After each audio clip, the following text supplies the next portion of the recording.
این بار نگاهی کوتاه به زندگی مجد عثمان یا همون آلف در سریال شربت زغال‌اخته میندازیم که به خاطر بازی خوبش و اتفاقاتی که براش در حال رخ دادنه خیلی کنجکاوی میشه و همینطور میبینیم که چرا درگیر این بیماری یعنی سرطان شده و چرا از این سریال جدا میشه. اگر به سریال های ترک و بازیگرانش علاقه‌مندی، عضو کانال شو و زنگوله رو بزن تا از ویدیوها جا نمونه.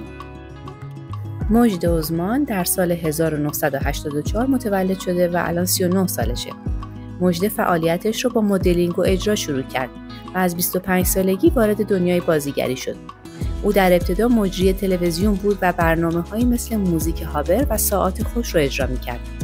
در سال 2008 اولین نقش خودش رو در فیلم رجب ایودیک ایفا کرد. او فیلم و سریال های خوب و زیادی رو بازی کرده و تجربه حضور موفق در سریال ها رو تجربه کرده و در 32 سالگی با بازی در سریال عشق اجاره‌ای به شهرت رسید. مجده با 172 سانتی متر قد و 54 کیلوگرم وزن در حرفه مدلینگ در سال 2011 زمانی که 27 ساله بود به عنوان مدل برتر کشور ترکیه انتخاب شد. او درباره استایل و فیزیکش گفته که فرم اندامش ارثی و رژیم خاصی رو دنبال نمی‌کنه و این ارث رو از پدرش داره، به طوری که هر اندازه که دلش میخواد غذا میخوره و اضافه وزن نمیگیره. متاسفانه مجده در سال 2014 یعنی در 30 سالگی به سرطان تیروئید مبتلا شد که البته بدخیم نبود. جراحی انجام داد و مدتی هم تحت درمان بود تا دوباره به زندگی آرومش برگشت. ولی بعد از جراحی شدیداً دچار کمبود کلسیم شد و رژیم اتم درمانی و غذاهای بدون نمک رو شروع کرد که رژیم غذایی شامل پاستای بدون نمک، گوجه و خیار آب سیب هستش.